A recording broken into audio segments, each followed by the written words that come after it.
students, now it's the time that we should come over to solving the paper from JEE Advanced 2016.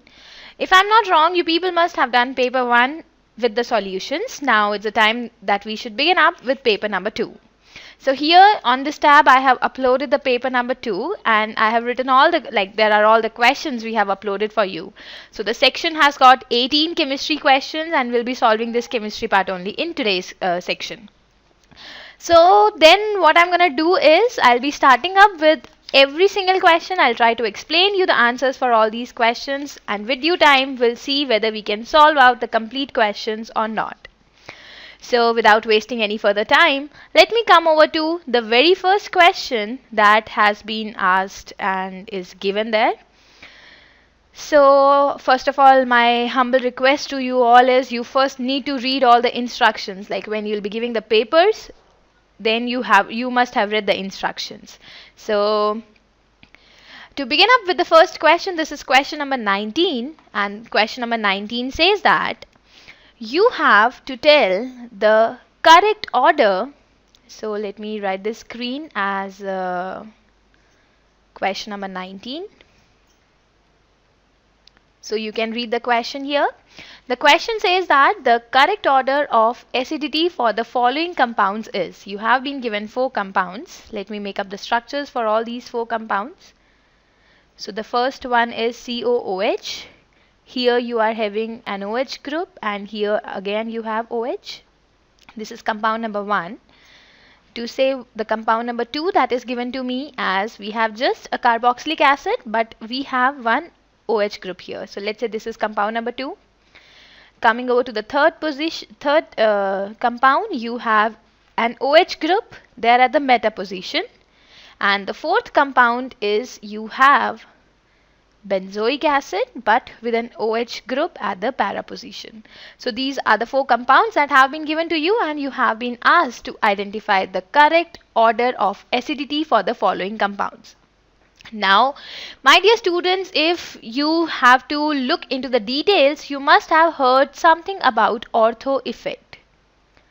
Now, ortho effect says that there will be an increase in the acidity and there will be a decrease in the basicity whenever you have any substituents at the ortho position to the main group. Now if I consider the ortho effect, I can say ortho effect will be there in compound number 1. Also it will be there in compound number 2 since OH group is there at ortho position. Whereas, so let me first of all write down, this will have ortho effect. Let's say this will also have ortho effect. Now what further we can say here is, here OH will be showing the -I effect, inductive effect, whereas, and it won't be showing any resonance effect here in the third case, and let me write 0R. Whereas in fourth case it will be showing -I, but -I will be very less because it is at para position, which is very far away from the main group. Whereas this OH will also show +R effect. Now you must be knowing the effect of -I, +R as well as ortho effects on all the different components because we are going to measure the acidity order. Now the first case will be forming the most stable anion once it will be losing one particular H+. Now let's see why is this so. If I'm saying it is gonna, let's say it is gonna lose one H positive and it is gonna form COO minus, and here you have OH and here also you have OH. Now you can say this will be resonance stabilized. That means there will be a ring formation here and there will be a ring formation here. That means in the first case the most stable cation will be formed due to the chelation of 2 OH groups with the acetate. So there is a chelate ring which is formed, and this is one of the most important thing which is going to stabilize the first compound for acidity.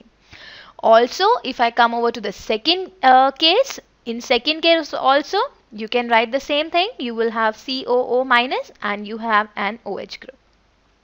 Now here also you should say there is a chelation, but in the first case there were two chelate rings which were formed, and in the second case there is just one chelate ring which is formed. So also we know that +R group is gonna reduce the acidity. Why is this so? Because +R group in, let's say, case number 4, If I am writing an OH group, this OH group is going to donate the electrons, which is in turn going to donate the electrons to CO minus. So the negative charge density is increasing, and hence we cannot say this is the correct answer. So just to write the correct answer, I will go for option number 1, where it says first is greater than second, which is greater than third, and which will be greater than fourth. Now let us refer to the question. So this question here says first, second, third, fourth. Option number A will be the correct option for question number 19th. Now since we are done with first question, it's a time that we should move over to the second question of this paper. The second question of the paper states that, yes, the question is, so let me put up the another screen. So coming over to the second question, this question states that the geometries of ammonia complexes of nickel 2 plus, platinum 2 plus and Zn 2 plus respectively are. So you have to consider, now see, let's first look into the options. So the three options that are given are octahedral, square planar and tetrahedral.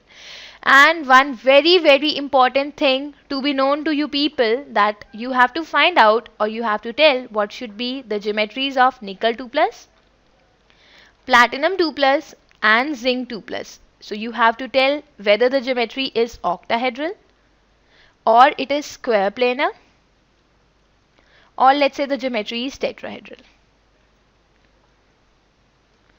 Now how we are gonna do this question? Let us see the complexes of ammonia. So he has said that you have to form the ammonia complexes. Now ammonia complexes, if I'll be forming, it will be nickel NH36, then you will have a 2 positive because nickel is there in +2 oxidation state. Platinum should be forming like platinum, again NH34, and it will be 2 plus. Similarly, zinc can also form a complex with 4 coordination number ZnNH4 NH3 whole 4 2 plus, yes. So that means all are having +2 oxidation state. Now this is very clear that nickel can have 6 ammonias coming.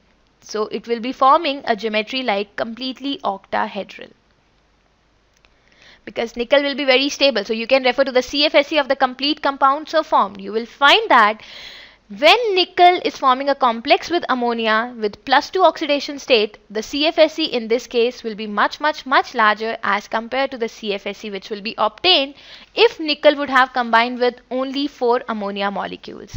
Hence we can say for nickel you will always have octahedral complex with ammonia. Now if I ask you to look into the options, it is very much clear that platinum, since it is like, you should be knowing this fact, if you are going to go from 3D to 4D to 5D series, the tendency for the metals to form square planar complexes increases very much because of JT distortion. Also for zinc, I can say now zinc will be having, zinc is D10S2, so it is Zn plus 2, so this is gone and you have D10. That means in order for zinc to form complex with 4 ammonias, it should be tetrahedral in nature. So I think we got the options for this question. Like for nickel, I should have octahedral. For platinum, I should have square planar. For platinum, it's square planar, and for zinc, it should be tetrahedral. Let me look into the options which were given on the sheet. Octahedral is fine, so B and C are wrong. Then square planar and tetrahedral. Again, I'll say option number A is the correct option for this particular question. Now students, having done with this question, it's the time that we should move over to question number 21. Now question number 21 states that the question is, for the following electrochemical cell at 298 Kelvin, so there is an electrochemical cell which is given to you. Let me write it here. You have platinum solid and then you have hydrogen in the gaseous state, 1 bar pressure. Then you have H plus aqueous state, 1 molar. Then you have a salt bridge. Again you have M plus 4 aqueous, M plus 2 aqueous. So it's oxidation reduction half cell. In the right hand side you can see very clearly. Now for this following electrochemical cell, the temperature is given to be at 298 Kelvin. The E naught of the cell, the E cell has been given to you as 0.092 volts. When, so he's saying that the E cell has been given to be this value when the concentration of M2 plus aqueous divided by M plus 4 aqueous is 10 raised to the power x. Okay, now you have been given one more thing, and this thing which is given to you is E naught of M plus 4 to, let's say M plus 2 is given to us as 0.151 volts. 2.303 RT by F value has also been given to you as 0.059, and you have been asked to calculate the value of this X. So this question is very simple. Now how are you going to do this question is also, the question is simple, as well as let's say the solution is also simple for this question. So first of all, it's a very general convention that you have to write the two reactions. So first of all, let me write at anode what is happening is hydrogen in the gaseous state is going to form into 2H positive in the aqueous state plus let's say 2 electrons. And let me write the reaction at cathode. So I should write the reduction reaction. M plus 4 aqueous will combine with 2 electrons in order to give me M2 plus aqueous. Now you have to first of all write the balanced chemical equation. My dear students, please keep in mind that these 2 electrons should be equal. Then only you will be able to get the balanced chemical equation. So you will say hydrogen gas plus M plus 4 aqueous is going to give us 2H plus aqueous plus M2 plus aqueous. Now you can very nicely use the Nernst equation. And according to the Nernst equation, you know that E cell can be written as, so E cell is equal to E naught cell minus 0.059 over N log of concentration of products H plus raised to the power 2 M2 plus aqueous divided by M plus 4 aqueous and with the pressure of hydrogen gas. Now E naught cell, how can you write? E naught cell is reduction potential of electrode where reduction is taking place. That means M plus 4 to M plus 2 minus the reduction potential of electrode where oxidation is taking place H plus to H2. Now if I ask you to put up the values, since almost all the values have been given to you in the question, so simply what you can do is to put on the values in this above equation. So putting on the values, I will get 0.092 is equal to 0.151 minus 0. So you know that the standard reduction potential for the hydrogen electrode will be 0. Again minus 0.059 divided by 2 log of, so this has been given as 1 square. Let us write M2 plus divided by M plus 4, and then here also you have 1. So if you solve this value, since I solved it like a minute before, so what I got the answer as M2 plus divided by M plus 4. This was coming out to be 10 raised to the power 2. And in question he has given us this is coming out to be 10 raised to the power x. So you can very nicely say that the value of x is 2. Let us see. So value of x is minus 2, minus 1, 1 and 2. So D will be the correct option for this particular question. It's good that we are done with third question also. Now is the time that we should continue with question number 4th. And question number 4th will be 22nd question in this series. So if I switch the tab so that you people can look into the question says that the major product of the following reaction sequence is. So there is some reaction sequence which is given to you and you have been asked to give the major product of this particular reaction.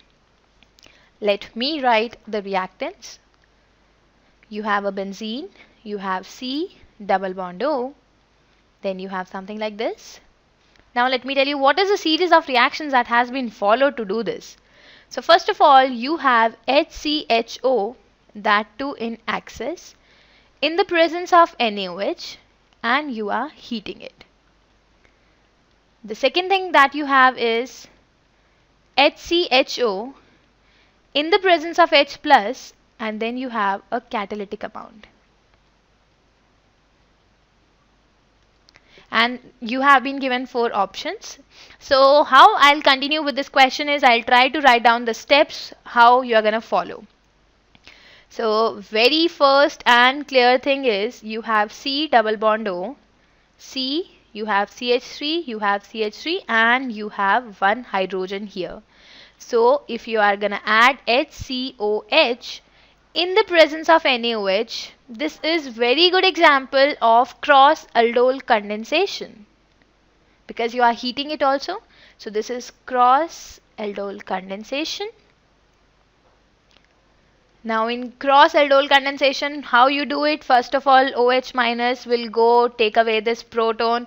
It will be forming a negative here. Then this you can say is delta plus, this you can say is delta minus. So there will be an attack from the negative species to the positive species so that this O will get a negative charge, and hence you can write it as C double bond O. You have C, I have got a CH3, I have got a CH3, then I have got CH2, and then there will be one O minus.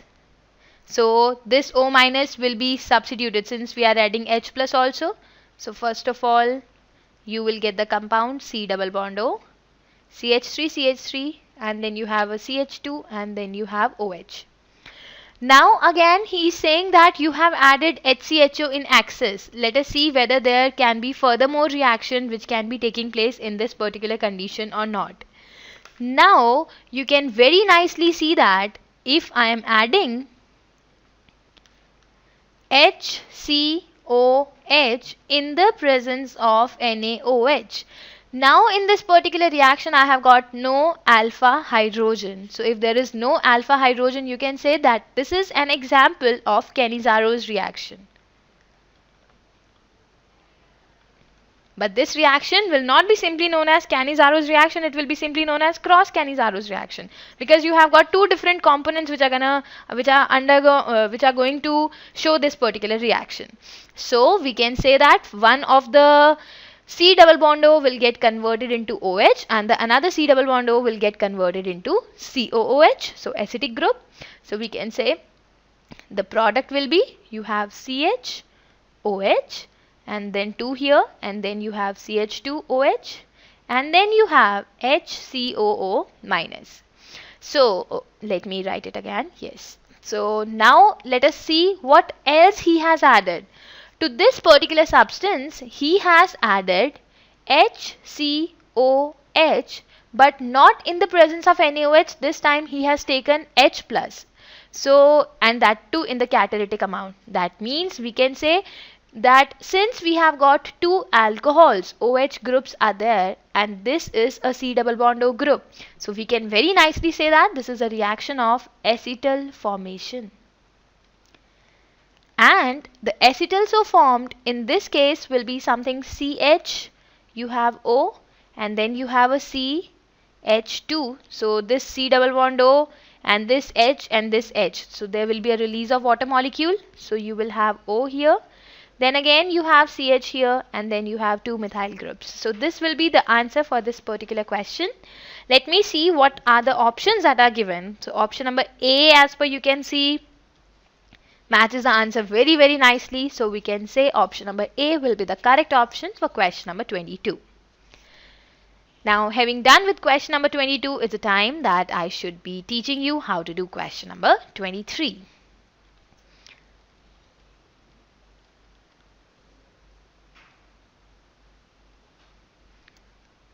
Okay, so coming over to question number 23, the question says that in the following I forgot to show you the question. So the question says that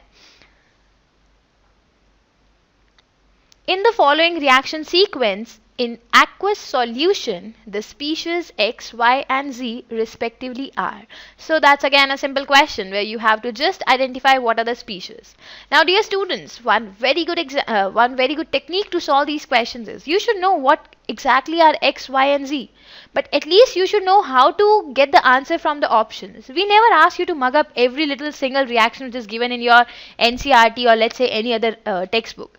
But what we ask you is to know what kind of reactions will be shown by one particular compound. So let me prove my point by starting off with this question.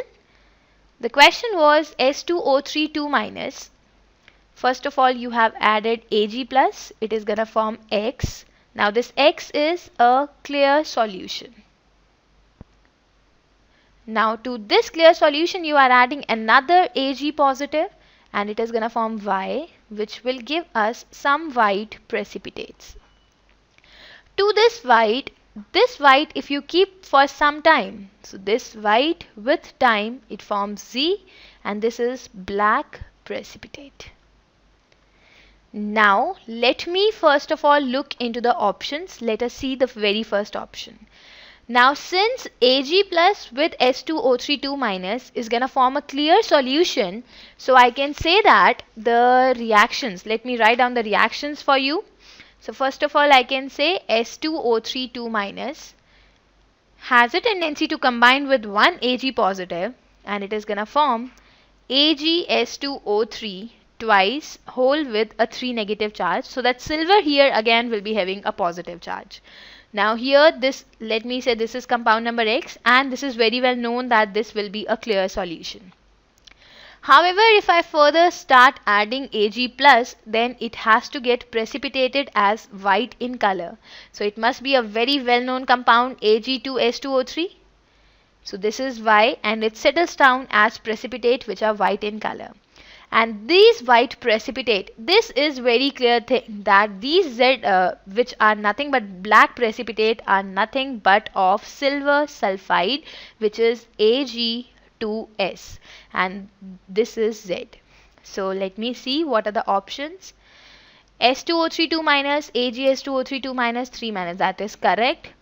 AgSO3 is not going to give, this will not be stable in the aqueous solution. So this 5 minus is again wrong and this 3 minus is again wrong. So again you can see Ag2S. Now the answer should have been very clear. I know the Z which are black precipitate. These black precipitates for silver are for Ag2S. So either this option could have been correct or this. But we know that if we are talking about the white precipitate, then those white precipitates cannot be Ag2SO3. The white precipitates are basically of Ag2S2O3. So I can mark option number A as the correct option for question number 23. Now, having done with question number 23, let us move over to another question, which is question number 24 in this series. And to read out the question, let me tell you. The qualitative sketches 1, 2 and 3 given below show the variation of surface tension with molar concentration of 3 different aqueous solutions of KCl, CH3OH, CH3, CH211O, SO3 minus Na plus at room temperature. So the correct statements for the correct assignment of the sketches is, so he is basically asking us to tell what are the correct assignments for these sketches. So let me see. The first sketch is something of surface tension with the concentration. Second, and the first one is for KCl. Then you have surface tension with the concentration of CH3OH, and you have surface tension with concentration of CH3, CH211O, SO3 minus Na plus. Okay, so this is what is unknown. So either this is of KCl or this is of CH3OH or this is of the third option. And same thing goes for this and same thing goes for this graph. Now my dear students, I'll speak out certain lines and I want you people to see whether you can understand whatever I'm speaking or not, else I'll try it out in a very different way. Now we know this thing that water has very large surface tension due to very strong interaction. So let me explain it here. We know that water is having a high value of surface tension because of very strong interactions. Like now what happens generally if you start adding organic derivatives to water, like we do know na, that if we suppose start adding soap to water, or if I start adding detergent to water, it is very clear that the dust from the clothes will be removed very nicely if you wash the clothes with let's say soapy water, or let's say with the water which is using detergent rather than normal water. This is basically because once you start adding organic substance to water, suppose I have added this detergent and this is nothing but an organic substance, and if I start adding organic substance to water, then we can say that there will be a very great loss in the surface tension of water. This is because of hydrophobic interactions, because water will be, let's say, a polar compound, whereas if you start adding organic substance to this, there will be hydrophobic interactions. Now because of these hydrophobic interactions, there will be a very large decrease in surface area. Now let me compare the graphs 1, 2 and 3. In case number 3, you can say that hydrophobic interactions must have been the strongest, let's say as compared to case number 1. You can see the graph that in case number 3, the loss in the interactions is too much. That means the hydrophobic interactions in case number 3, which will be much greater as compared to the interaction in case number 1, thus causing surface tension to decrease more rapidly. That means I can say the third graph will be of this detergent kind of stuff. So let me say option number B and C are gone. Now to compare option number A and option number D, we can say that due to KCl, which is an inorganic electrolyte. So it is not, it is very much known to us that KCl is K plus Cl minus, that is an inorganic electrolyte. So now if you are adding an inorganic electrolyte to water, you can again say that the intermolecular forces of attraction will increase and hence the surface tension will increase. So KCl will be something like this, and let's say the other one left out will be CH3OH, which is again organic, and hence it will be showing a decrease in the surface tension. So I'll say not A but D will be the correct option for this particular question. Now students, I suppose we are done with the first section and it's the time that we should begin up with the second section.